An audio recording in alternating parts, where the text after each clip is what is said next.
You're listening to The Jacob Valk Show. He's breaking down the latest and greatest in sports as only he can. Follow him on Twitter @RealJacobValk. Here he is, Jacob Valk.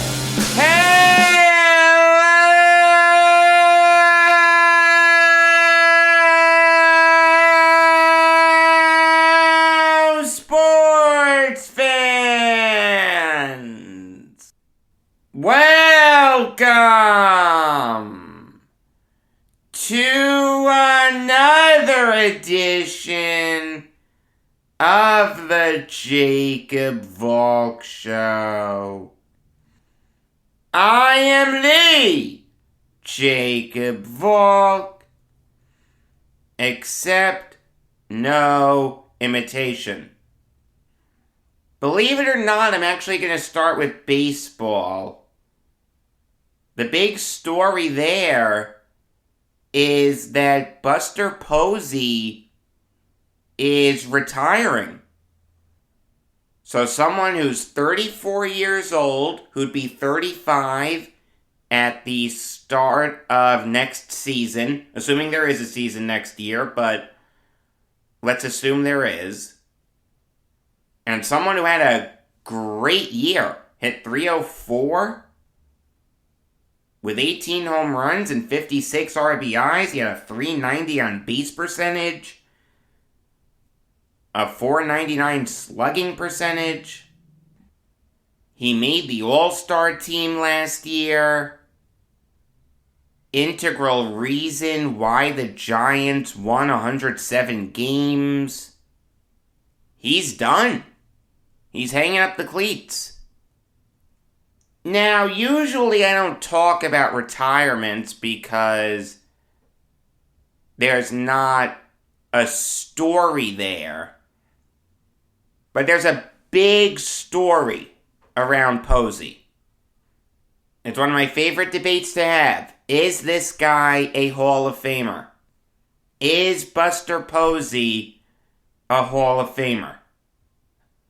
Let me make the case for it and then the case against it. And then I'll tell you what I think. Buster Posey was one of the best catchers of the 2010s. Yadier Molina was better than him. Brian McCann for a little bit was up there. JT Realmuto, as of recently, has been up there. But Posey was certainly in the conversation. He won MVP in 2012. Most catchers who have won MVP have gotten into the Hall of Fame. Not all of them.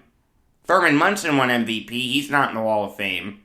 Elston Howard won MVP. He's not in the Hall of Fame. But Mickey Cochran's in the Hall of Fame. Ernie Lombardi's in the Hall of Fame. Yogi Berra's in the Hall of Fame. Johnny Bench is in the Hall of Fame. It's very hard for a catcher to win MVP. I mean, realize, they don't play every day by the nature of the position, how physically demanding it is. Those guys just don't play every day. So for the writers to say this guy was the most valuable player, not just on the team, but in their given league, is really impressive. And I'll say this, that 2012 season, when the Giants swept the Tigers in the World Series, Posey was the best player on that team. Certainly not in the World Series. Pablo Sandoval was incredible. But in the regular season, Posey was by far and away the best Giant. He had 24 home runs. No one else hit more than 12. He had 103 RBIs. No one else had more than 63. Posey was incredible that year.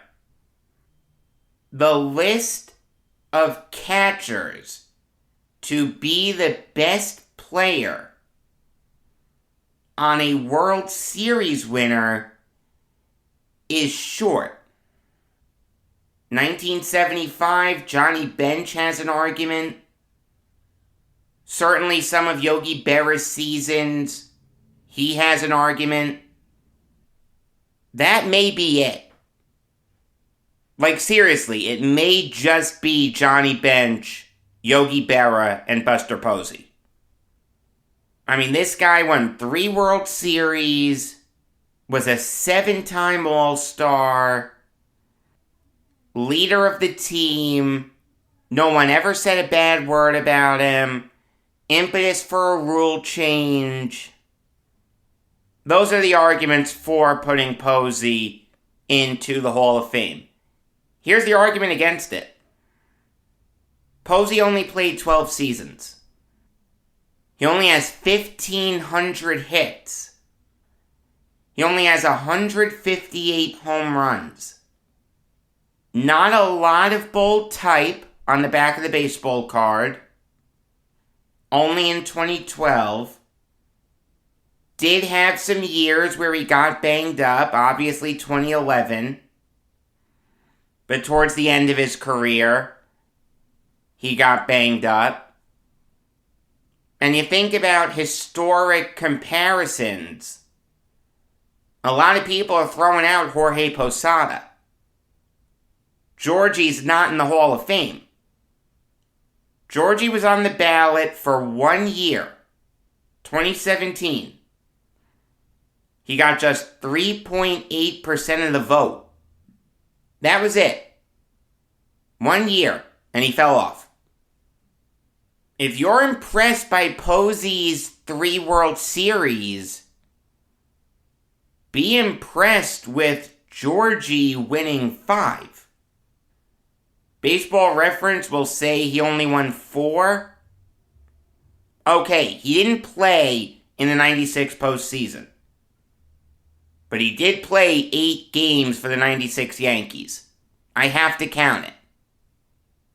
If you don't want to, fine. I'm not going to make too big a deal about it. But anyway, you slice it, 4 or 5 is bigger than 3. Even a guy like Thurman Munson, who won an MVP, won 2 World Series, could have won a 3rd if he stayed alive and he plays in 81. It's fair to wonder if that series ends differently. I'm not saying it would have, but I think it's an interesting hypothetical. I mean, Rick Cerrone, with all due respect to him, solid player, not Munson. I mean, just like Posey, Munson was a 7-time All-Star. Now, Munson hung around on the ballot, but he never got more than 15.5% of the vote. The first year that he was on the ballot was 81. He got 15.5% of the vote. That was the high watermark for him. See, the thing is, I like total body of work, but for catchers, it's really difficult to use that. There have been 1,995 people in baseball history to play at least 51% of their games at catcher. None of them have 430 home runs. None of them have 3,000 hits. Only 10 of them have over 2,000 hits. Those magic numbers just don't happen for catchers, so we need to adjust the criteria or else we'd have no catchers in the Hall of Fame. If we look at 3,000 hits, we'd have Ivan Rodriguez at 28.44. And that's it. After that, it's Ted Simmons at 24.72. Ted Simmons was a great player. I think he should be in the Hall of Fame, but it's interesting that drop-off. 24.72 is 528 away from 3,000. It's interesting. We need to adjust our criteria when dealing with catchers. We just do. The reality is, I'm okay with Posey going into the Hall of Fame. Not on the first ballot. He doesn't get in on the first ballot. But as time elapses, I think the writers will realize that he had a Hall of Fame career. I understand that the total body of work isn't there. No question. And if Posey had played for another 5 seasons, he'd have what? 2,000 hits? 200 home runs? I get it. But you look at the peak. 6 out of 7 years he was an all-star. He has the MVP. He has 3 World Series. He has a batting title. Was the best player on the 2012 Giants. In fact, you can make an argument that he was the best player on the 2014 Giants also. He led them in batting average, home runs, and RBIs. You want to tell me you'd put Bumgarner ahead of him? Fair argument. I'm not going to bang tables over that. Bumgarner had a great year that year. 18-10 with a 2.98 ERA. And 219 strikeouts. I mean, Bumgarner made the All-Star team that year. Posey didn't. I don't know why Posey didn't make the All-Star team that year, but he didn't. I mean, certainly if Posey had hung around a little bit, he would have helped his candidacy. Could have gotten a couple more All-Star appearances. I thought he would have made a ton of sense on the Yankees. The Yankees love bringing in old catchers. Obviously, they have a need at catcher. Like, it's funny, my father never wanted him. Said, oh, he's too old, he's never going to leave the Giants, blah, blah, blah. And he rubbed it in my face that he was right. Well, okay, Dad, enjoy Gary Sanchez. Yes, you were right. Congratulations, Buster Posey isn't going to the Yankees, but enjoy another year of Gary Sanchez. I mean, how did the Yankees move on from this? Did they sign Yan Gomes for a year? Did they try to trade for Mitch Garver? I'm okay with Garver. I like Garver. But I'd rather sign Posey. I don't want Sanchez. I'm done with Sanchez. As for how the Giants will move on from this, they'll do so very easily. Like, this really works out pretty darn well for the Giants. Entering last year, Joey Bart was a consensus top 41 prospect. He was the second overall pick in 2018.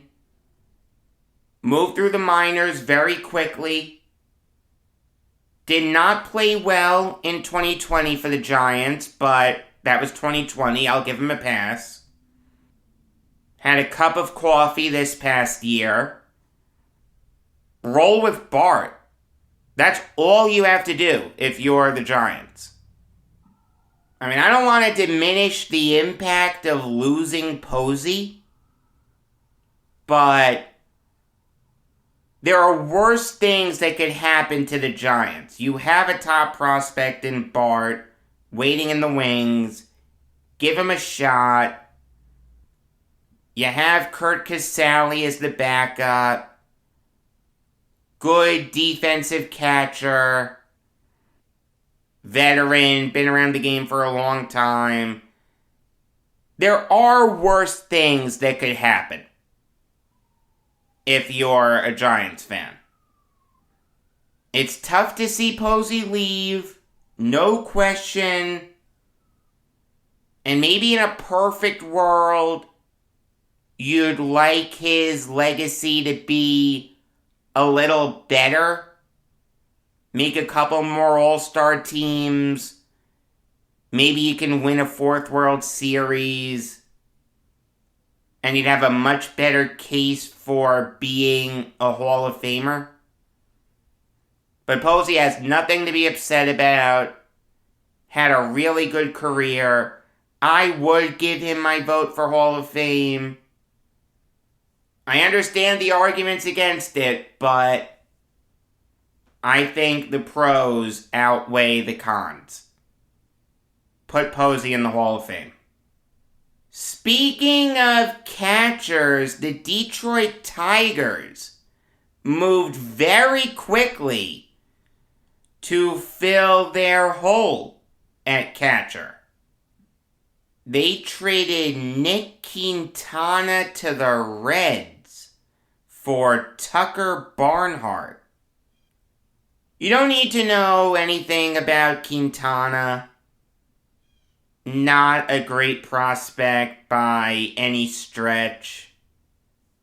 Basically, he's just organizational depth. So for the Tigers to get a guy like Barnhart for really a nobody is pretty darn good. Look, Barnhart's not great. Last year he had .247 with 7 home runs and 48 RBIs. But his defensive acumen is incredible. He's right up there with Salvador Perez in terms of how good his defense is. Did I say Salvador Perez when I was going over the best catchers of the 2010s? I don't think I did. I should have. Perez is in that discussion. I feel like it's Yadier 1. And then maybe a tie with Perez and Posey. I don't know how I forgot Perez. That's a bad job by me. Hey, I'll say it. Posey, Perez, and Molina should be in the Hall of Fame. I'm okay with a big Hall of Fame. If there are a lot of people that deserve to be in the Hall of Fame, okay, I'm fine with that. Take the people out who don't deserve it and replace them with people who do deserve it. I'm fine with that. And then add in some other people. The more the merrier. But back to Barnhart. Good two-way catcher. If you were to rank all the starting catchers in baseball, Barnhart's in the top half. I mean, the Tigers' starting catcher last year was Eric Haas. Not a bad player. Hit .231 with 22 home runs and 61 RBIs. But he only had a .286 on base percentage. He struck out 119 times in 98 games. You can do better than Haas. I mean, one thing that you could do is move Haas to left, because he did play some left field last year. And then the outfield from left to right becomes Haas, Akil Baddoo, and Robbie Grossman, with Victor Reyes as the backup. In fact, if you wanted to trade Grossman so that Reyes got consistent playing time, I'd be okay with that. Nothing against Grossman. I like Grossman. He had 23 home runs last year. He had 20 steals. But if you want to get a little younger in the outfield, Grossman's the odd man out. I'm okay with them keeping Grossman. I'm just saying you can trade him if you want to. If you don't trust Reyes to start, roll with Grossman. The Tigers have a bunch of options. Derek Hill is in the mix too. A lot of different directions they can go in. It's good to have that flexibility now. I mean, realize, you don't need to put a full roster together now. It's the off-season. Let the chips fall where they may. You've got a lot of options, a lot of different directions you can go in. I like the Tigers' flexibility. This is a great trade for them. Getting Barnhart makes a ton of sense.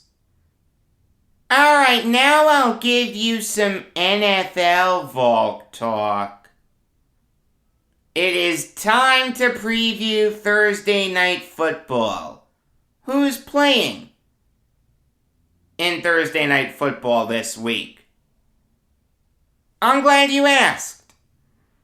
It is my beloved Jets going up against the Indianapolis Colts in Lucas Oil Stadium. I am really looking forward to seeing how Mike White plays in his second start. We all know what he did on Sunday. One of the best first starts that an NFL quarterback has ever had.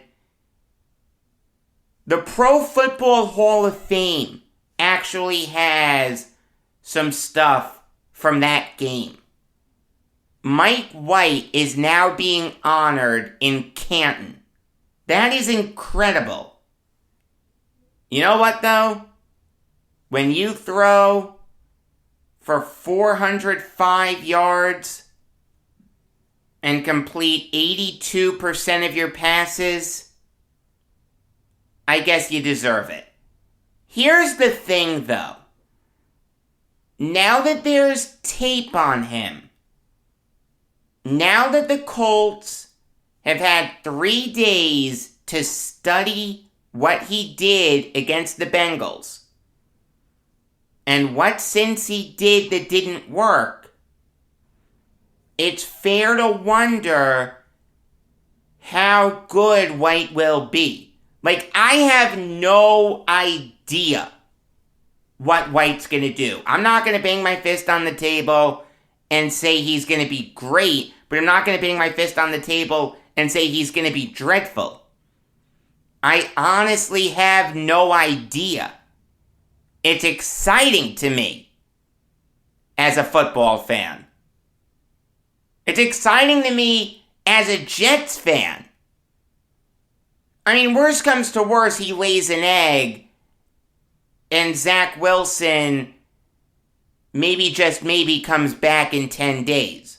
I'm not giving up on Wilson by any stretch. Best comes to best, White has another fantastic game, and the Jets really do have a quarterback controversy on their hands. It's all up to White. I mean, here's what you're going to see if you didn't watch Sunday's Jets game. You're going to see short, quick passes designed to get the Jets skill position guys out in space and let them get yards after the catch. See, here's the thing. If you go back and watch that game, you realize that the Bengals were just giving White all the underneath stuff. We're not going to let you kill you over the top. It was a dreadful defensive game plan. I mean, all due respect to what White did, give him credit for executing, give Mike LaFleur credit for putting a solid offensive game plan in place. But that's incredibly easy to defend. I mean, you know White's not going to throw deep balls. I was very surprised to not see the Bengals adjust to that. The Jets killed the Bengals via a million cuts on Sunday. I don't think the Colts are going to allow that. Matt Eberflus is a very smart defensive mind. He's going to get head coaching interviews the next cycle. Very, very smart guy. You know that he's going to make life difficult for White. You know that he's going to try to take away the shallow passes. You know that Eberflus is going to make White's life a lot more difficult than Lou Anarumo did. Anarumo is the Bengals defensive coordinator. And not a great one at that. I mean, the Bengals defense is good this year, don't get me wrong. In fact, it's really good, but overall, Anarumo has disappointed. But I'll say this. If Mike White could beat the Bengals, he can beat the Colts. I'm not sold on the Colts this year. I understand that Carson Wentz has had a career renaissance. Alright, he looks really good. Completed 62.2% of his passes this year for 1,926 yards and 14 touchdowns. He's only thrown 3 interceptions. 2 of them came on Sunday against the Titans. They were late interceptions. They were killer interceptions. They never should have been thrown. But Stephen A. Smith did go a little bit overboard. Wentz is having a good year. Come on. Look, those balls never should have been thrown that way. I understand that, but come on. Those were only his second and third interceptions of the year. Don't make it seem like he's Patrick Mahomes. Ba-boom! Yeah, Mahomes is the standard for quarterbacks that are loose with the football this year. He's leading the NFL in interceptions with 10. He's put the ball on the ground 5 times this year. I'm not saying Mahomes is bad. I'm just saying this year he's the standard bearer for quarterbacks that are loosey-goosey with the football. Wentz has been really good overall. Jonathan Taylor has been really good. Averaging 5.5 yards per carry, 81 yards per game. Michael Pittman has been outstanding as the Colts' number 1 wide receiver. 45 catches for 594 yards and 4 touchdowns. He killed me in fantasy last week. Defensively, obviously, Darius Leonard is a beast. One of the best linebackers in the NFL. No Tyquan Lewis should help the Jets a lot, but the Colts do have Kwity Paye. You're seeing why I really liked him coming out of Michigan. He's having a really good season. 71.5 overall grade according to Pro Football Focus. DeForest Buckner has been really good. Grover Stewart's been really good. Bobby Okariki's been solid. Rock Yasin has been pretty good. The Colts defense is really good. I mean, this game does have some juice behind it. Make no mistake about it. A game that when you looked at it before the season started, you probably said, oh, I can't get into this. This is going to be impossible to watch. I'm going to watch hockey or basketball instead. Is actually pretty exciting. Can Mike White duplicate what he did on Sunday?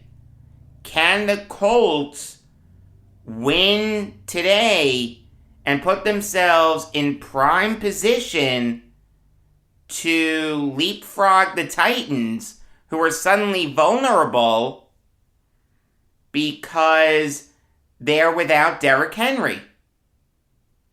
I'm really struggling to make a pick here. I mean, I'll say this. The Jets are the underdogs, obviously. But the spread is 10. You gotta take the Jets plus 10. But I do think the Colts will win it. I think White will have a solid game. Not great, but not terrible.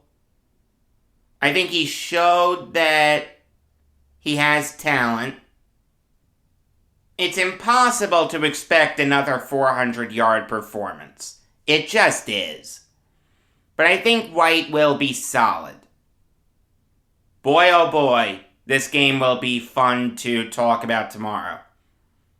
The only nationally televised game that the Jets are playing in this year. Alright, now I'll give you some NHL Valk talk. The long-awaited trade has finally been consummated. The Sabres bit the bullet. They traded Jack Eichel. Eichel is now a Golden Knight. Here's the full trade. Eichel and a third rounder in 2023 are going to Vegas. Alex Tuck, Peyton Krebs, a first rounder in this coming NHL draft, and a second rounder the year after are headed to Buffalo. That first round pick is top 10 protected. So if the Golden Knights get a top 10 pick, which probably isn't going to happen, but if it does, all the picks move forward a year. The pick that Vegas is getting will be conveyed in 2024, and the two picks that Buffalo's getting will bump up a year. The reality is the Sabres had no choice but to trade Eichel. It was never going to work with him in Buffalo long term. It was doomed to fail for a while. Just to put a finer point on what happened that resulted in the relationship between Eichel and the Sabres deteriorating to the point that this trade needed to be made. Eichel suffered a spinal disc hernia. He wants to get disc replacement surgery. The Sabres don't want him to. They went back and forth.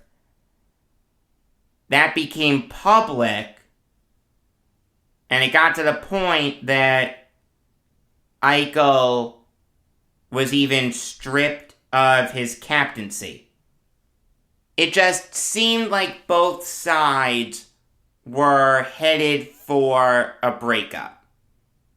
So now the Sabres are able to move on. Yes, they lose a fantastic player. We all know how great Eichel is when healthy. Point-a-game player. But now you can wipe the slate clean. You have guys on your team that want to be there. The Sabres are going with a rebuild, so why would you want a guy who's just going to be cancer in the locker room? I'm not saying that Eichel is a cancer in the locker room. I'm saying he would have been cancer in Buffalo's locker room. There's a difference. He'll be fine in Vegas. But with the Sabres, he'd be miserable. That would manifest itself. It wouldn't work. I mean, now the Sabres are done with Eichel. They didn't retain any salary. They get to move on. They get 2 high picks and 2 really good players.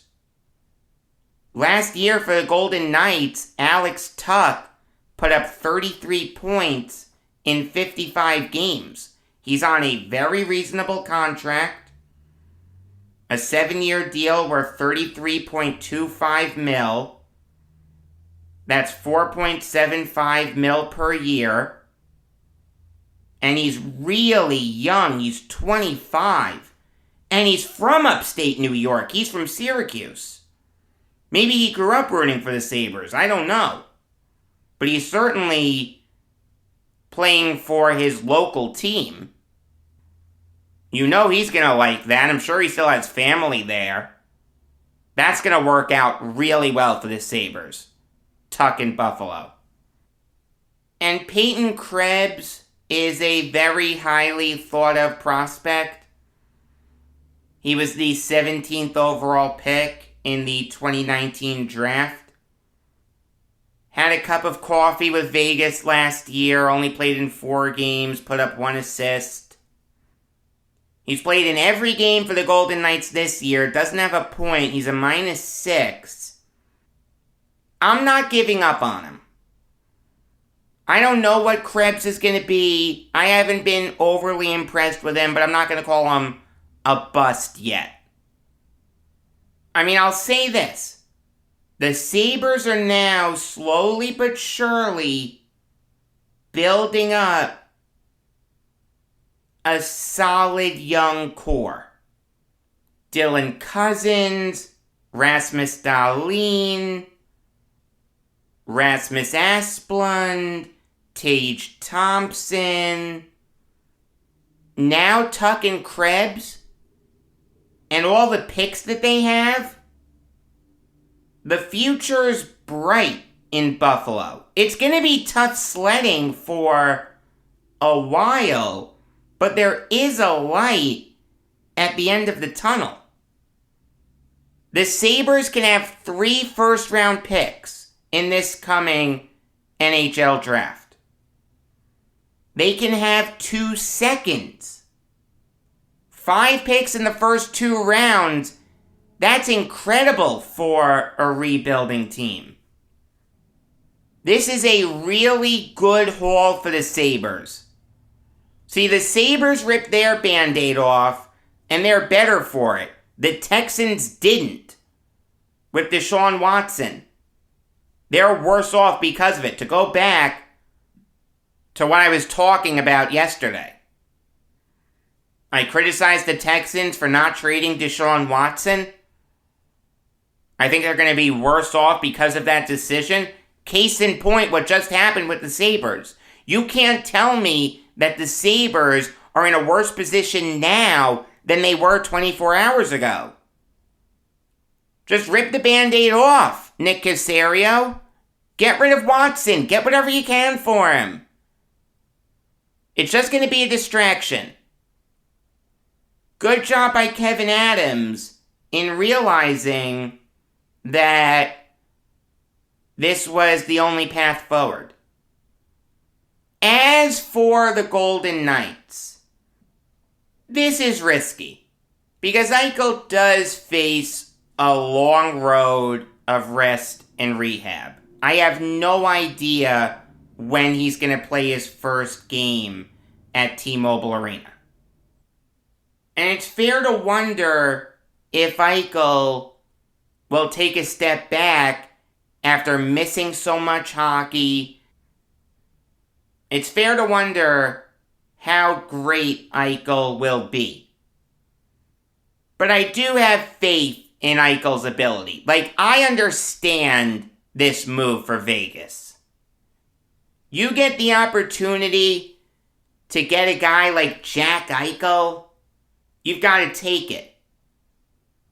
Basically, from the outset of their existence, the Golden Knights have been in win-now mode. It doesn't get much more win-now than trading for Jack Eichel. Will Eichel take a step back after missing so much time? Maybe. but he'll still be great. The God-given ability that Jack Eichel has will not go away. This is a guy who in any other year would have been the first overall pick in his draft. He went second overall in 2015. You know why? Because Connor McDavid went first overall. If you're only being picked behind Connor McDavid, the best player in the NHL today, you're doing something right. Any other year, Eichel would have been the first overall pick. He just has God-given ability. Some people were put on earth just to play sports. Guys like McDavid, Eichel, LeBron, Durant, Aaron Donald, Mike Trout, etc., etc. This is risky. There's no question.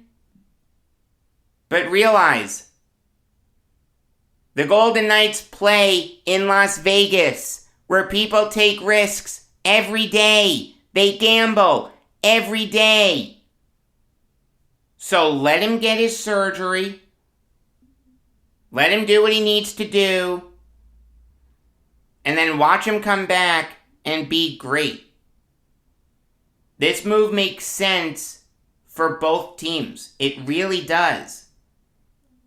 If I had to give a team an edge, I have to say the Golden Knights.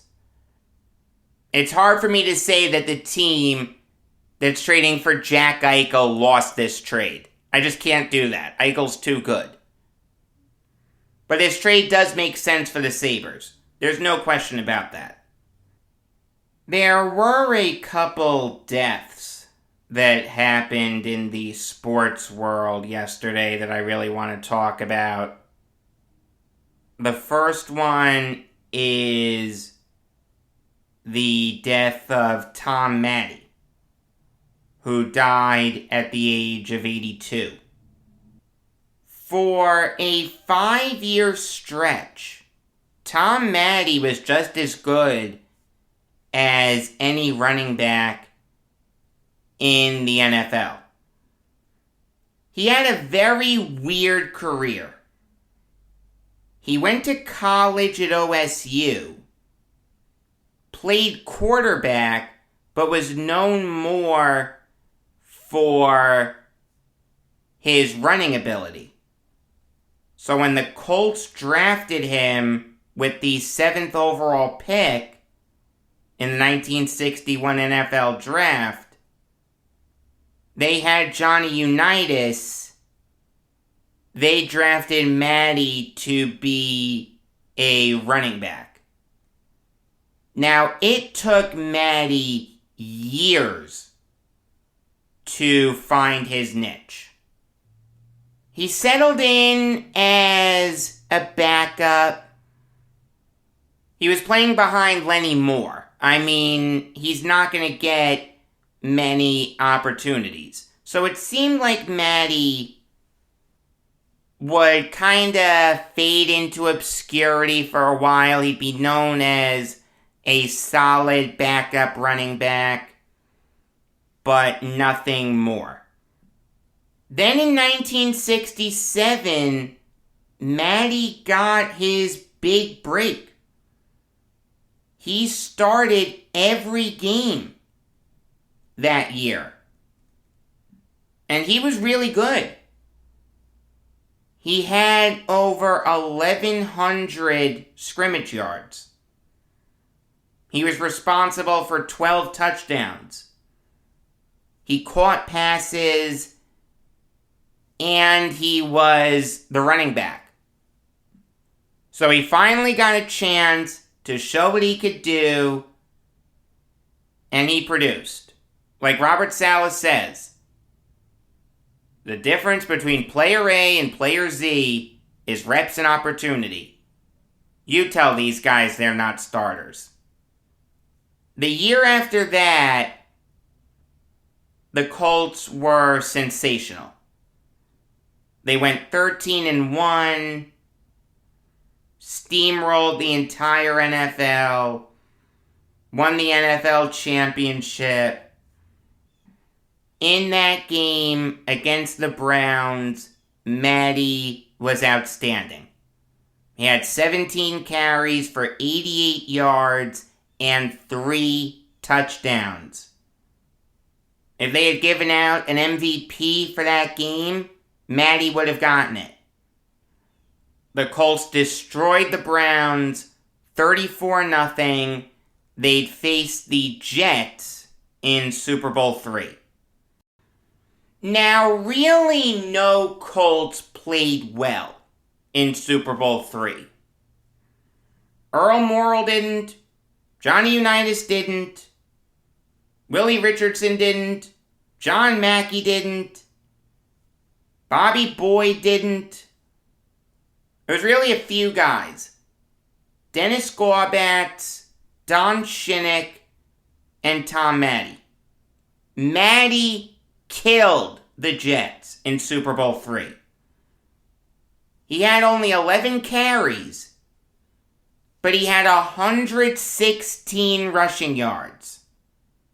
One thing that doesn't get talked about enough when discussing that game is why Don Shula didn't run the ball with Matty more.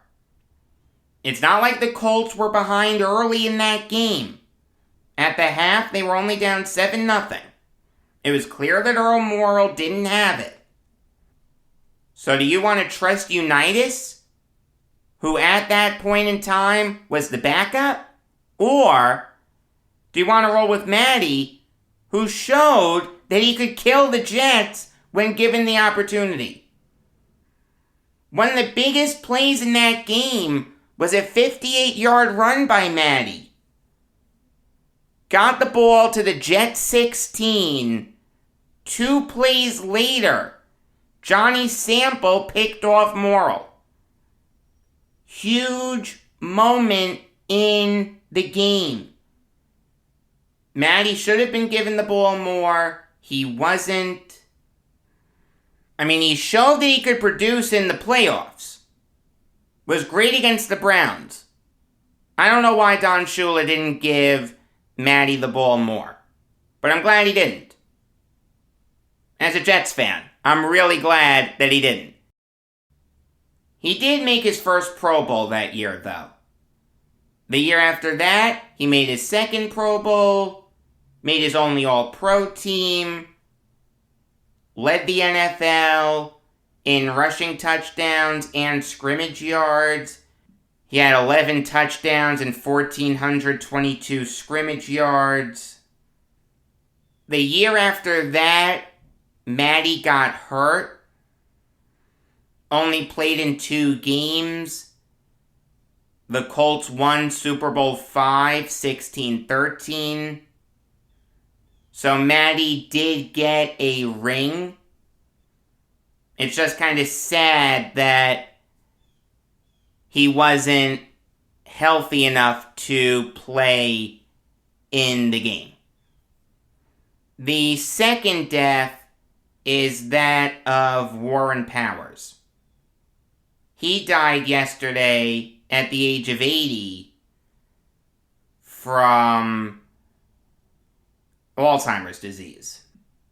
You think about the best coaches in the history of Missouri Tigers football. You think of guys like Gary Pinkel. If you want to go way back, Don Forrott. Dan Devine was there for a long time. He had a great career. Those guys are the top 3. There's no question about that. But after them comes Powers. He's the 4th guy on the Mount Rushmore. Nothing wrong with that. He's still on Mount Rushmore. Powers played football for the Oakland Raiders. Started Super Bowl II. Had a decent career. seemed like he'd fade away into obscurity. But then he got into coaching. The University of Nebraska, his alma mater, gave him a job as their defensive backs coach. He was in that role from 69 to 76. Then in 77, Washington State came calling, and he was named their head coach. The Cougars were solid that year. They went 6-5. Ken Green had a great year that year. He became the first Cougar to be taken in the first round of the NFL draft since Clancy Williams was taken in the 1965 NFL draft. The year after that, he went to Missouri, pulled off a big upset win against Nebraska. Missouri that year went 8-4. Kellen Winslow was an All-American. Went 13th overall in the NFL draft to the Chargers.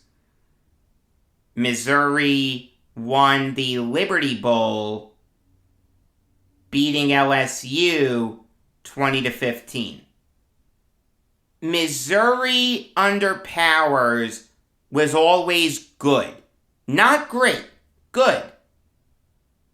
In his time at Missouri, they went 46, 33-3.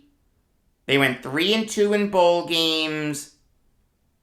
In the 79 Hall of Fame Classic, Missouri upset South Carolina 24-14. In 1981, Missouri upset Southern Mississippi in the Tangerine Bowl 19-17. His last bowl game was in 1983. It was the Holiday Bowl. Steve Young and BYU beat Missouri 21-17 in one of the most underrated bowl games of all time. It's a shame that Maddie and Powers have been lost to history. They were both really good at what they did. May Tom Maddie and Warren Powers both rest in peace. Until tomorrow, I'm Jacob Valk, and always remember, if you disagree with me, you're wrong.